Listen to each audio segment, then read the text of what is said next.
Survey ഫലങ്ങൾ പുറത്തു വരുമ്പോൾ ആഘോഷം തുടങ്ങിയ UDFകാരും ഇടതുവിരുദ്ധരെല്ലാം കൂടി ആക്സിസ് മൈ ഇന്ത്യ സർവേ ഫലം കേരളത്തെ സംബന്ധിച്ച് നേരത്തെ നിയമസഭാ ലോക്സഭാ തെരഞ്ഞെടുപ്പുകളിലെ പ്രവചനങ്ങൾ അവർ നടത്തിയത് കൃത്യമായിട്ടുള്ള റിസൾട്ടിന് അടുത്ത് നിന്നിട്ടുള്ള ചരിത്രമുണ്ടെങ്കിൽ പോലും അത് എല്ലാ കാലവും കൃത്യമായിരുന്നു എന്ന് വാദിക്കാൻ ശ്രമിക്കുന്നവരെ മുന്നിലേക്ക് ഒരു ദൃശ്യം അങ്ങ് സമർപ്പിക്കുകയാണ്.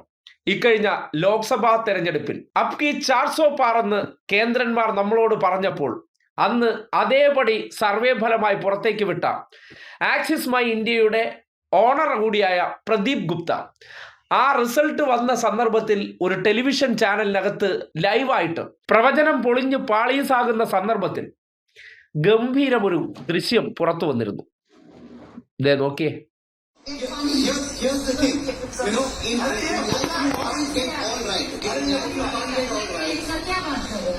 There's a lot of rigor and effort that goes in, and we've been, if you look at all our posts and our coverage during the post poll also, we were constantly saying, let's not get carried away. It's a post poll, it's directional.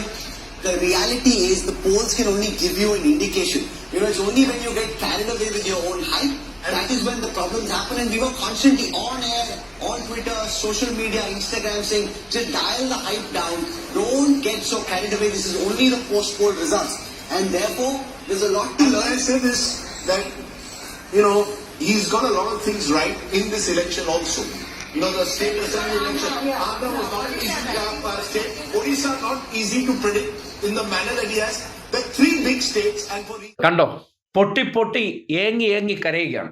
കേവല ഭൂരിപക്ഷം ഉറപ്പിച്ച് ഭരിച്ചിരുന്ന BJP സർക്കാർ axis my survey ഫലങ്ങളെല്ലാം അവർ 400 കടക്കുമെന്ന് വിധി എഴുതിയതിന് പിന്നാലെ result വന്നപ്പോൾ 240 ചുരുങ്ങി. ആ അവസ്ഥയിൽ അദ്ദേഹത്തിൻ്റെ സർവേ തകർന്ന് നാമാവശേഷമായപ്പോൾ പിടിച്ചു നിൽക്കാൻ മറ്റൊരു വഴിയില്ല. അന്ന് പൊട്ടിക്കരഞ്ഞതാണ് ഈ സർവേ ഫലങ്ങൾ.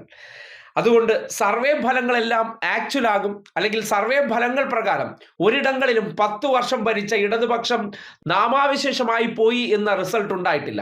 പക്ഷേ ജയിക്കാൻ വേണ്ടി ചില കരുക്കൾ നീക്കിയതിൽ ഒരു ചെറിയ ഡൊമിനേഷൻ അത് UDFന് കിട്ടും എന്ന് പ്രവചിക്കുന്നിടത്ത് ജനവിധിയാണ് ഇനി ഏറ്റവും ഇമ്പോർട്ടൻ്റ് ആയി മാറുന്നത്. കാര്യം പ്രവചിച്ച പല കാര്യങ്ങളും തെറ്റിയിട്ടുള്ളത് കൊണ്ടും 1 ലക്ഷത്തിൽ പരം ജനങ്ങൾ വോട്ട് ചെയ്തിടത്ത് കേവലം 2%, 3% ആൾക്കാരുടെ പ്രതികരണം എടുത്തുകൊണ്ട് അത് ആക്ച്വൽ റിസൾട്ട് ആകുമെന്ന് കണക്കാക്കുന്നതും ഇപ്പോഴത്തെ ട്രെൻഡിൽ ഇവർ തന്നെ പുറത്തേക്ക് വിട്ടിരിക്കുന്ന സർവേ ഫലങ്ങൾ കൂടി ചേർത്ത് വയ്ക്കുമ്പോൾ 4-ാം തീയതിയിൽ പെട്ടി പൊട്ടിക്കുമ്പോൾ മറിച്ചൊരു റിസൾട്ട് വന്നാലും അത്ഭുതപ്പെടാനില്ല എന്ന് തെളിയിക്കുകയാണ്.